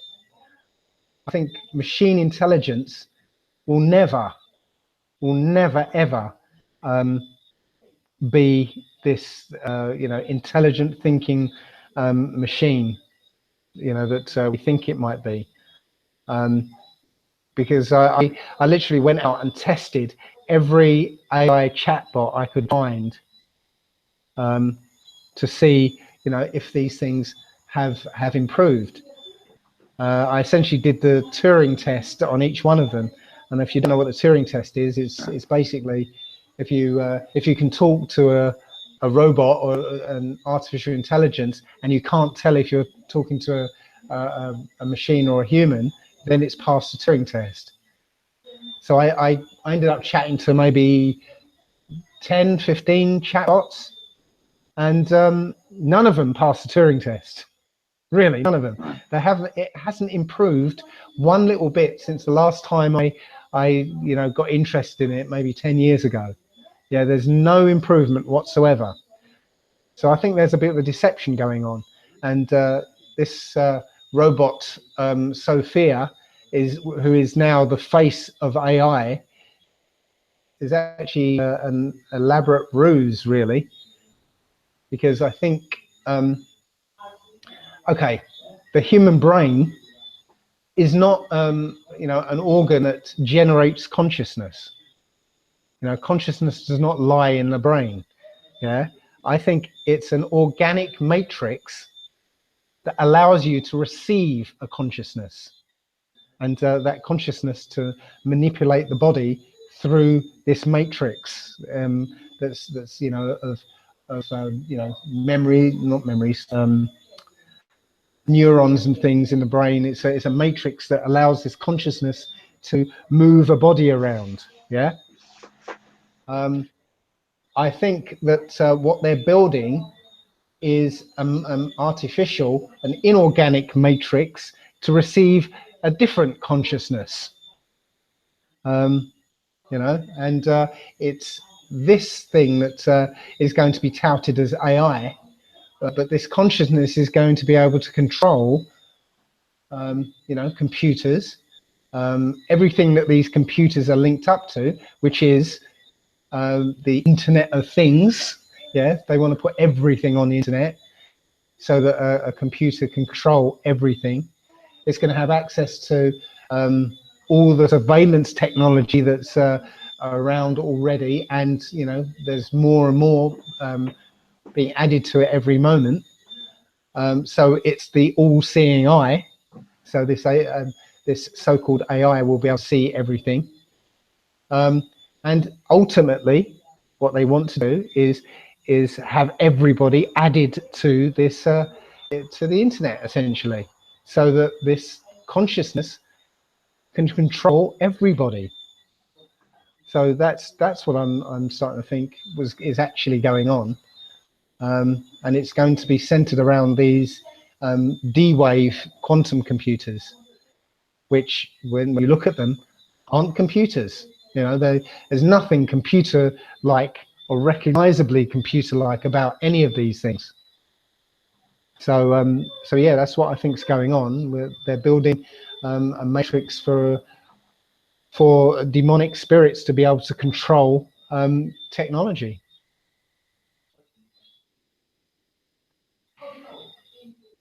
So I've stunned everybody into silence. I was saying something, I didn't realise I was muted. Haven't they given those robots like citizenship or something? Well, yeah. That's in Saudi Arabia, isn't it? Yeah. But they've given the robot citizenship. Yeah, this cute little Sophia robot, but she's just the face of AI. So what they've really given is artificial intelligence personhood. You know, just like they gave corporations personhood. Yeah. So now an AI can have all the rights of everybody else. It's just a step, one more step towards this this AI being able to take control. And as I said, it's not AI, it's not artificial machine intelligence.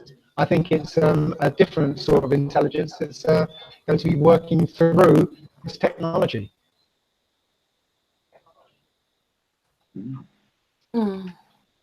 Still not very good though, is it? It's not, but you did ask me what I was looking at the moment. I know it's a bit weird, but that's what I'm researching at the moment. And there's a lot in it to research. I don't know if you anybody's actually seen the slaughter bots. Oh, are they? No, not sure if I have. Okay, well, there's a very chilling video out there now. It's made as a almost a warning video about what might happen. But the point is, what you see on the screen is, you know, well, it's possible now, and if it's possible now, it's being done. Yeah. So it's a presentation of like a new military weapon, basically drones. Those little drone quadcopters, militarized. So each one of these drone copters has charge, a few grams of explosive in it, and literally these drones can actually take somebody out by flying at them, you know, landing on their heads and blowing a hole in their head and somebody's head. And you see in this video a swarm of these things. You know, one of them lands on the side of a building, blows a hole in the side, and all the other drones come in, and they literally just go around taking out people, you know, by facial recognition. They know who they're going after. So it was made up as a warning, but it's more chilling because you know that these things are technically possible now. And as I said, if they're technically possible, they're being done. You alluded to it earlier, David, and in terms of saying I don't think they're as good as the Macking out. That sort of stuff is superb technology, but to me, it's not AI in the truest sense of any kind of consciousness, as you alluded to. And I think there is a difference between the AI concept that's out there and amazing technology. Yeah. You know, they're not thinking machines that are doing this. They're pre-programmed machines that match your face scanner. Do you know what I mean? It's a human being is telling them at the end of the day what target to go for. The concern when you talk AI is when the machine picks its own target. That's the but what I'm trying to say is that you know, there's software that you know, people write that will approximate, you know, kind of look like thinking. And this is what we got when you talk to one of these chatbots. Yeah, it's got all these rules that it knows about language, and it can figure out just by looking at these rules roughly what you're saying, and you know, come back with something that sounds appropriate. Yes, it's a bit more, it can get more complicated and a bit more clever than that, but essentially that's what it is. And when you talk to one of these chatbots, you know, if you know what, how they basically work in that way, you can actually easily see that you're talking to a chatbot. You're not talking to another person. But I personally think that this is beyond.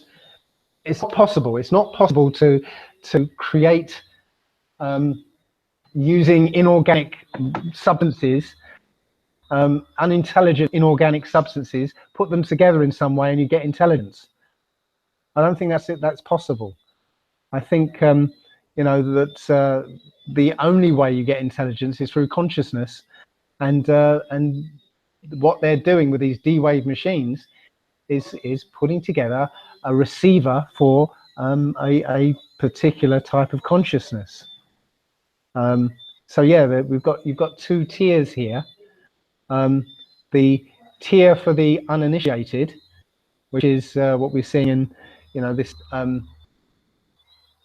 you know, with Sophia and stuff, and the initiated know that it's literally, you know, demons or fallen angels or Satan, you know, who's actually behind it all, who's actually controlling the technology.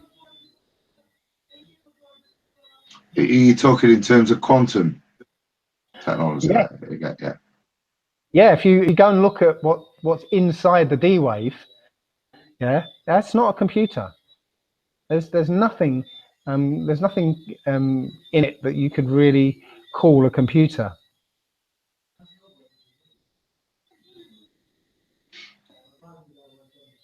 I'm a little ignorant on that, Dave. I've got to be honest with you. It's something I've looked at the theory of it and thought, okay, I don't comprehend how you build a machine like that. So I don't know if you've got any info on it or.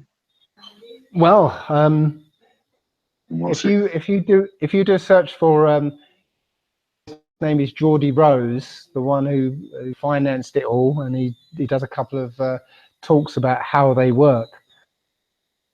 How they work you know, is a little terrifying, actually.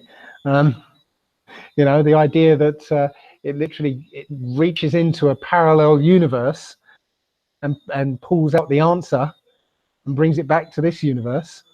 Yeah, it's kind of worrying, to be honest.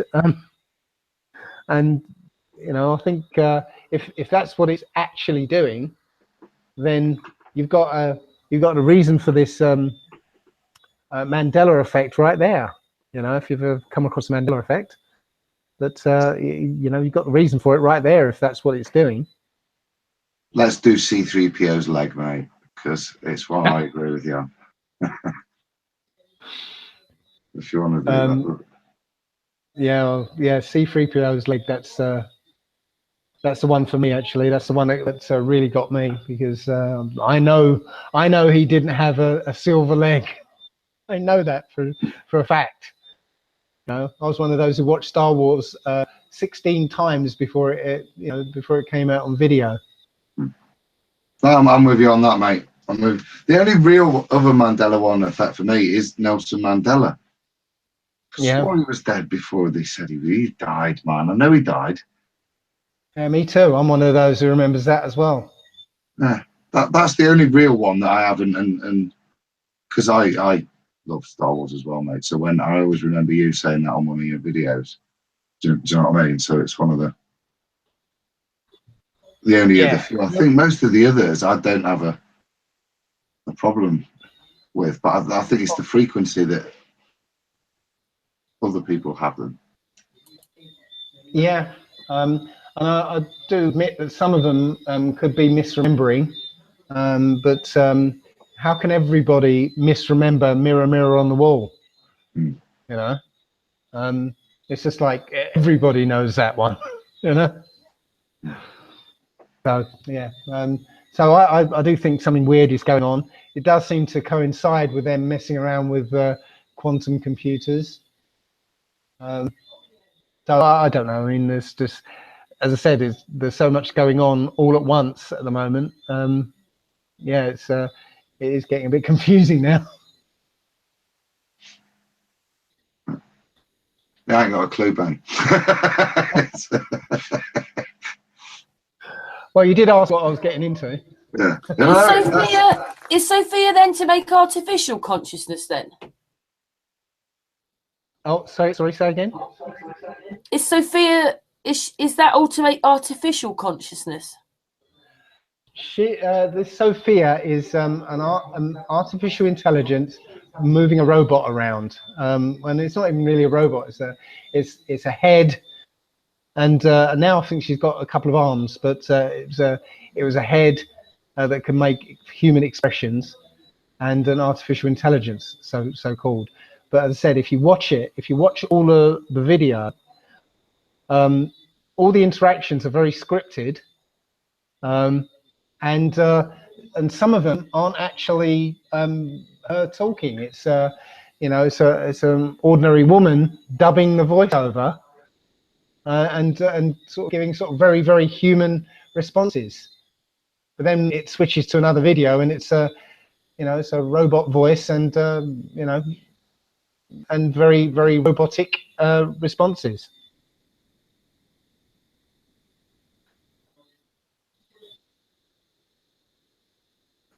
I think we should stay away from all that kind of stuff, personally. Well, I don't think it's going to stay away from us, though. Nah.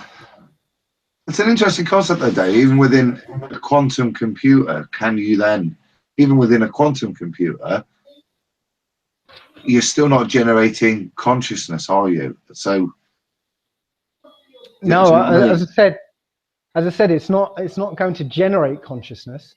I did a video called "Telepathy in a Complete Human." Right, so that's what I'm saying. Are you saying they're going to contact consciousness within that network, that the access that's within the quantum realm? Are you saying that actually there is a consciousness in there, and that's why it's coming back? That it might be that consciousness is actually within the quantum realm as opposed to within the physical machine? As I said, I think the consciousness originates outside of this physical realm. Yeah, our consciousness isn't here. It's being received here by the network of neurons and stuff in our brains. That's actually receiving who you are. Yeah, they're not being generated inside your skull. That's what I essentially discovered when I was doing the research on on us, basically, in Telepathy in the Complete Human.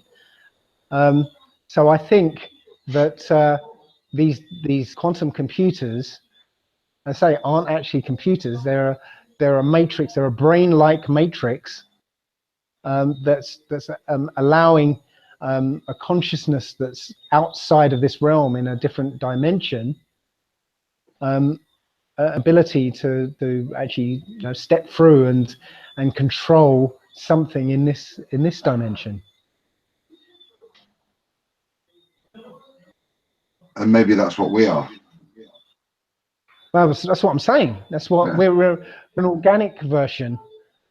Obviously the original version, but we're on organic matrix that receives consciousness.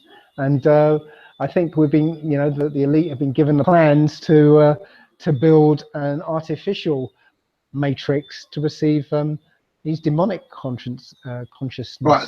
So that's the point I'm saying. So what you're saying, and so I was alluding to, that quantum computer then accesses a level of consciousness in the quantum field, and you're suggesting that it's actually a demonic, that these machines are being directed towards a demonic influence as opposed to any kind of random field of quantum energy of God that just comes out, but it's actually being directed towards more negative, nefarious. Absolutely. There are, if you read the Old Testament, as I said, it's a book of history. It will tell you that there are these beings that the Nephilim, when they died, their spirits could not go anywhere, so they became the evil spirits, the demons and things. They've had so many names over the over recorded history. And the thing they want most of all is to become incarnate again, to be part of this world again. And this looks like a way that they can be. They come back and control machinery, and if they can control the internet, and everything's on the internet, then they get to control everything.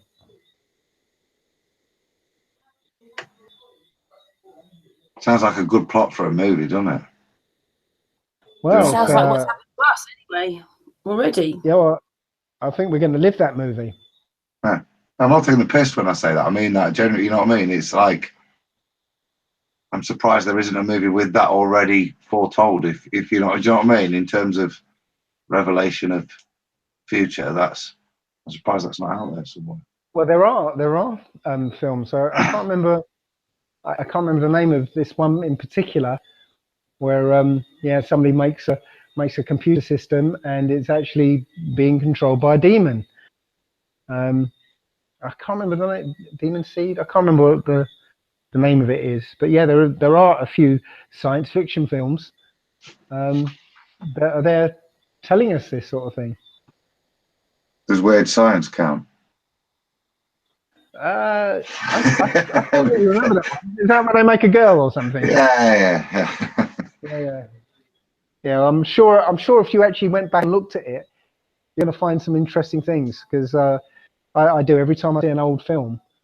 I actually see things I never saw before. Yeah, I know what you mean. Mm. But we're all looking at things differently now, aren't we? Well, yeah. As I said, the age of innocence is gone. Now we can look back and see the signs that we missed back then. They're there. I mean, all those films that we used to actually enjoy back in the 80s, 90s, even the 70s. The messages and the subliminals are still there. And there was me thinking that Space 1999 would happen. I did too, actually. I really thought that we'd be living on the moon, or they'd get to the moon and there'd be colonies on there and it would be happening soon. Yeah, me too. I was actually waiting for the date. I think it's September 9th, 1999. I was actually waiting for that date to come and see if it happened. I think Adam's. But then I was actually maybe remember. Do you remember Space 1999, Adam? Yeah, it was one of my earliest memories. I actually had the bobbly ended, odd looking spaceship. So but not probably to remember the storylines. But yeah, it was one of the many things that we were fed, back then, wasn't it? It was an eagle. Get it right, an eagle. Is that what it was? I can't remember. An odd, clumsy-looking craft is what I remember from Space 1999. Sorry. It was cool back in the day. The Eagles. Oh, yeah. Well, luckily, yeah, I'd have probably been about 5 when that kind of. I'm more a Doctor Who fan, and that kind of space station. I forget you're a youngster. Thanks. You probably don't. Your Doctor Who isn't my Doctor Who. Mine was John Pertwee. So I'm a total geek. So Pertwee and Baker are my favourites anyway. But Baker's my favourite. Yeah, a lot of us. He's quite good as well. Yeah. What were we going to say, Adam? Well, I was just going to say a lot of that actually is part of the reason you start to unpick with Flat Earth, how you start to unpick it, because you actually start to think what actually is fantasy, and how much of it is been programmed into you, and how much you enjoy, you know what I mean, and how much you do dream about the escape, and how much you've been conned into thinking that it's not just that way, but many realities that they. Well, I think that's it. It's all been science fiction, the whole thing. Yeah. They built up story in our minds. Yeah. And I remember after discovering the flat Earth, watching an episode of Star Trek Enterprise, and it was the opening sequence of Star Trek Enterprise that always used to inspire me. Always used to almost fill me with pride, where it's a sequence that starts with you know, a couple of people on a raft, and it turns into a sailing ship, and then it turns into an ocean liner, and then it's the first, you know, the first aircraft of the Wright brothers, and then it was somebody, you know, Amelia Earhart crossing the Atlantic, and then it's a space shuttle, and then it's a spaceship, and then it's a starship, you know, and all that. It was that progression, and that inspired me. I thought, you know, this is where we were going. But after watching, you know, after discovering Flat Earth, I realized it was like that was the lie. That was a huge lie. It's been keeping us in this mode of just wait, it's just around the corner. Just wait.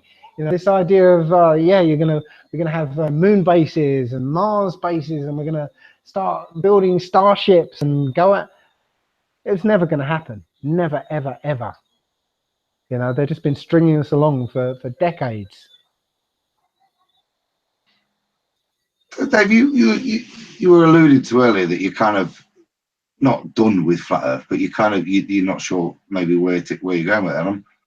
You seem quite grounded in, or having a real belief in the full validity of certainly in the Old Testament. You were saying, and some of the geographical descriptions of where to go and stuff. Have you not any interest in that sort of stuff anymore, in terms of Meru or Eden, whatever? Where to go? Thanks. Yeah, is it not?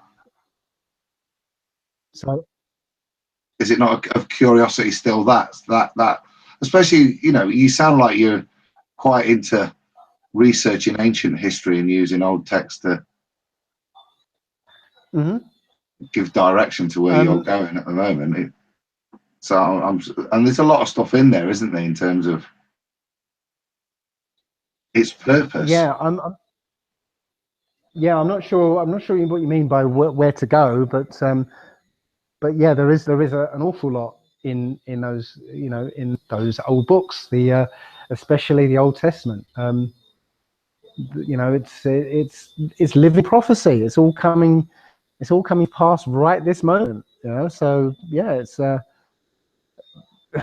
probably try and clarify it, but if you have a literal belief in the translation of those books, you would assume there is a literal place on the plane that relates to some of the descriptions, and kind of, you know, I'm just wondering whether you had that. To me would seem quite important. You seem quite infused in that older stuff. You allude to what's going to unfold will unfold. I assume you mean in terms of biblical prophecy. There's not a great deal we can do other than prepare for it.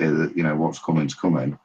So I just wondered why, you know, that didn't hold any interest in it, and you're heading off in other directions. And it's not necessarily flat Earth, but in terms of the geography of it, that's kind of one of the things that is doing my nutting, if you know what I mean. Not being able to find merit, but that what the hell's north of us is of more interest to me than the subterfuge that we're given to the south. There's so much clues and stuff thrown out for the south. It almost seems, please look down here, don't look north.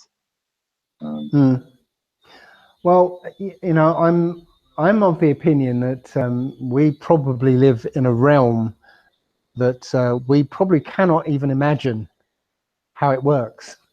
You know, it might not well be simple as we think it is, because there's obviously some way of thinking that perhaps there's limitless land to the north as well. You know, as well as almost limitless land to the south. So, you know, who knows? Until we get more information, until something breaks, you know, that allows us, you know, one of us to actually go and see, you know, I'm not really interested in speculating about what that could be, you know, until we get more information. You know, I say the AE map is good enough. But yeah, that's not to say that if somebody was going to put together an expedition to the north or the south, you know, I'll be the first to sign up. And we've not heard from Mr. John Brahmer for a while. We may hear something back soon. He's supposedly out there. I don't know if you heard about that. Who's that? There was a gentleman that contacted us, John Brahmer, that said he was from not a UN, but a affiliated kind of source that was on the Antarctic patrols, and he was looking for people to go. Well, if you see him, tell him I'll go. Yeah. Well, if you had $100,000, you could have gone, apparently. Oh, okay. No, that's me out there, really. Exactly. Yeah. That was a thing a while back. He's gone quiet on that, but actually, I think he's due back any time. So, I don't know if anybody paid or whatever, but did you hear about that, Karen? Say that again. Do you remember the John Brahmer stuff? I'm not sure. When was this? I'm sorry. Is this recently? Well, it was sort of Easter through to the summer. He was all over the place, you know, and contacting those guys and stuff, and saying he was going to do X, Y, and Z. You know, And now you haven't heard anything. No.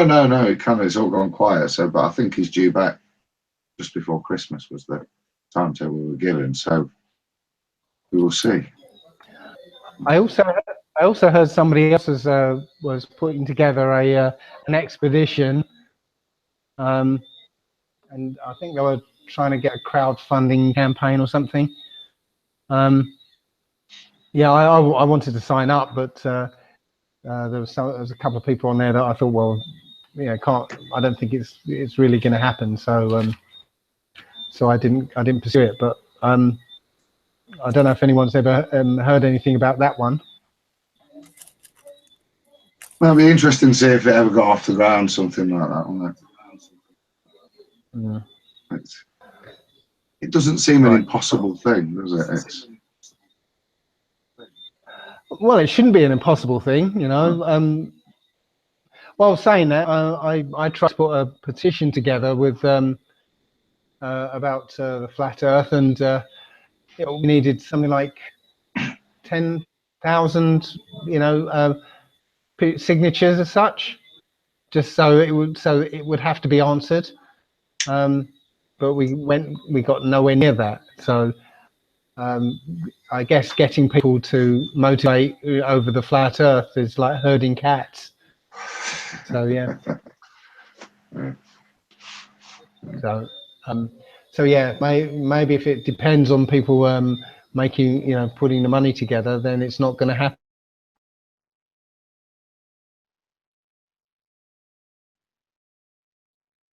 No, we lost Dave.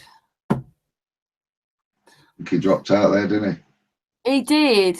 Right in the middle of a sentence there. Loss of satellite. That's right, because it's gone round the other side of the ball. All right. Right, well, it's getting late for me, so I reckon I'm going to call it a night there. Karen, thank you so much for inviting me. It was good to have a natter with Dave. It was a real pleasure. It's just you and me left on here, so I'll have to end the hangout. Do you want to just see if he comes back in a minute? Oh, yeah, okay. Yeah, sorry. Yeah, a couple of minutes. Wait 10 minutes. The point being is it was real good fun, mate. Thank you. Yeah, it's always nice to talk to Dave. I say he's not so interested in research of what we live on anymore. He's going into other areas. Everybody has to do their bit, don't they? We can't all do the same thing. It'd be a bit boring if we did, wouldn't it? There's no reason to talk to anyone. No. And he hasn't watched FPV's work either. Have you seen any of that? I've seen bits, but I need to sit down and properly comprehend. I can send it to you. He sent me a short version of it, which I'm going to send to Dave. Active 1 minute ago. It's been gone, hasn't he? It might be that he's on his laptop and the battery's run out. We always lose him like that. We never ever get to say goodbye to him on a hangout. Where he's living, where he's in Sussex, he's kind of like, I don't know, he's able to sort of home into a network, but usually about 11 o'clock we lose him. Made another 45 minutes tonight then, but yeah, good chat. Enjoyed it, mate. Enjoyed it. Have you not ever spoken to him before? No. I've watched a lot of his stuff, and you know, I know a few things, but I've never spoken today. But interesting chat. He's a nice Trailblazer. guy. Yeah. He was one of the guys early on. You know what I mean? When there was limited YouTube stuff, and when his stuff came out, it was quite awesome what he did. You know, with the TV interviews and all that sort of stuff. It was quite cool to see somebody actually being one of the first people to break it. It might have been, was it Macedonia? Might have been on there, but he was still breaking into mainstream, something he'd never seen before, and I thought it was. Yeah, you always, you know, in Flat Earth, there was a few people that I started looking at, but no matter where you went, you'd always, somehow, there'd be something, people were using bits of him, always to explain things. I came across Legendary Dave that way, and that you suddenly, oh, there he is again. Oh, there's that, you know, right at the beginning. Oh, there he is again. People use his stuff a lot. Yeah, I'm not sure if he's coming back. I've just sent him a message, so. Well, it got somewhere because there's a blue tick on there on Messenger.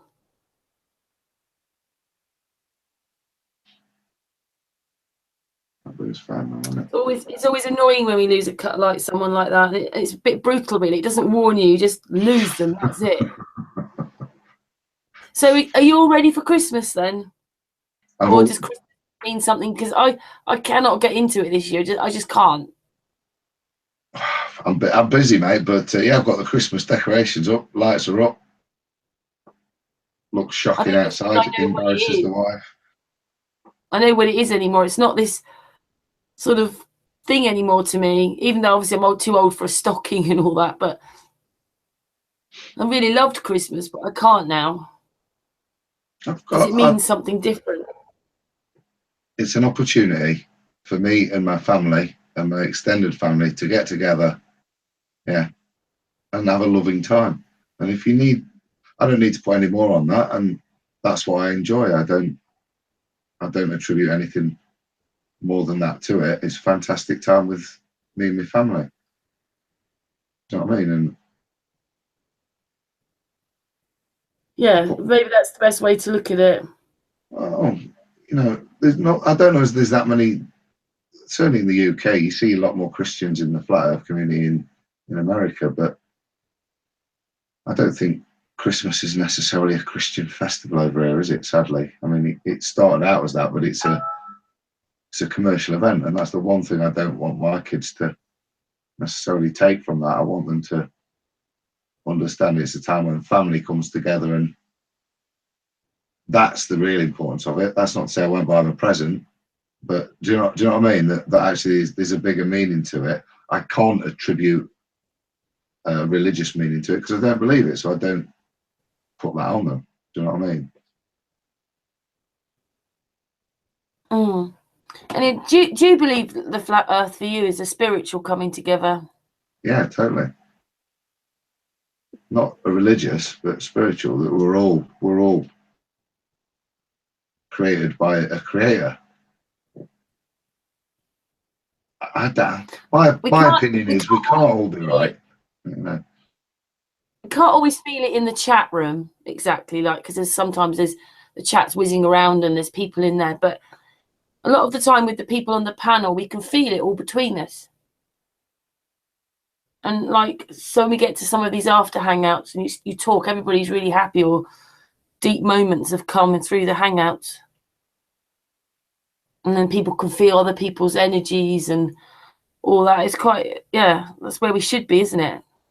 Noticing all these things. Yeah, and I think most people have a certain level of awakening, and how they view and want to treat other people. I think, I mean, You don't necessarily see that all the time in flat earth community, but I think the majority of the actual people, the views that you see in flat earth, most of those people are fairly well balanced and on a spiritual path anyway, or more enlightened than the average person, if you get my drift. So when we do come together, it is a bit more understanding, isn't there, of common purpose outside of flat earth. Do you think, I mean, obviously, I think a lot of the people who are waking up are sensitive, and it's been with you since your childhood, but is it children differently? Is it what? Sorry. Flat earth, like, I reckon that you're probably been a sensitive person since you were a child, and it just never left you. A lot of people waking up, I just believe that it's something that you knew as a child and were very sensitive. But I'm just saying, do you think now you understand what all this is about, it's made you do things differently with your kids, where you bring them up, what you say? No, because I think, I mean, if you're talking no, not with flat earth, because I was already on the journey anyway. Flat earth, like I say, is it's one of the few things that you're able to give real validation to, and see yourself and confirm yourself that a lot of your fears and suspicions that they are lying there and everywhere, and that it's true. You're not mad, and actually, you know, the towers were shot down, and there is no space, and you know, I mean, they're harder things to prove. But actually, with flat Earth, it is something, and then the following realizations that you get from that actually it does give you a sense of knowing, as opposed to believing, doesn't it? Well, for me, Does it give you a bit more peace in your heart? yeah, I think so. I think so. Yeah. I think most people don't realise you've got to know who you are quite a lot, I think. If you don't know who you are, you're never going to believe all the other stuff. It's knowing who you are, and everything else sort of fits. Knowing who you are as a person, you know, yourself. And then everything else outside fits into place then. If you haven't worked yourself out, you can't fit anything else out. Yeah, working yourself out, I don't think, I keep trying on that, Doc, but that's a daily job, isn't it? I'm not the Dalai Lama. I think for me, it means that, you know, lots of things will have happened and lots of things as a child, but you're not afraid of yourself. Do you know what you know?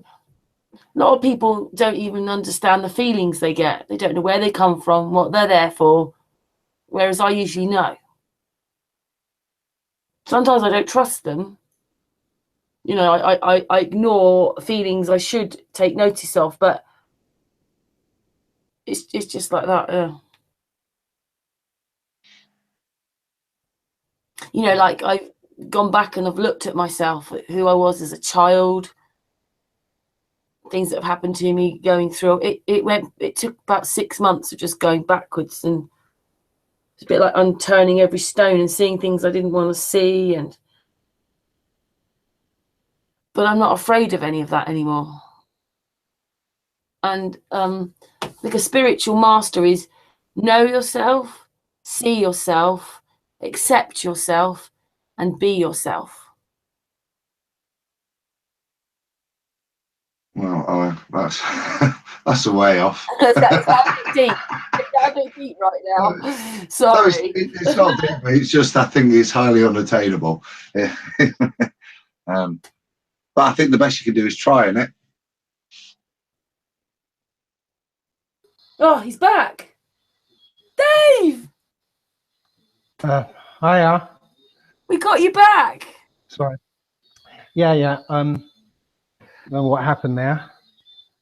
So I've got a new computer, so things are a bit strange on this. So,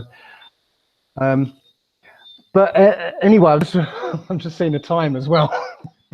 Yeah, I was just making my apologies, I'm afraid, as well, Dave. But we were hoping you'd come back before I shut off, because it was a real pleasure, mate, having a chat with you. And maybe we could get you on IRM. I'll try and exchange details with Karen if you're up for it, and come and have a chat with us. Those guys, it'd be great. That'd be cool. I'm sorry if it was a bit morose, because yeah, I'm looking at some very dark things at the moment. So we were just saying it would be a bit boring. Yeah, but it's good stuff, isn't it, man? It's good stuff. And just what you were saying about AI is just, you know, it's good to hear that where people are thinking, and that it's let's say maybe it's not as good as they make out. well, yes, I mean, there's definitely something fishy about it. I'm still looking into it, but yes, there's definitely something not right about what's being portrayed at the moment. It's so annoying, isn't it? In a sense, you start looking at it, you can't see any good in it or any nice in anything. It's just all horrible stuff to control us, lie to us. Nothing's nice.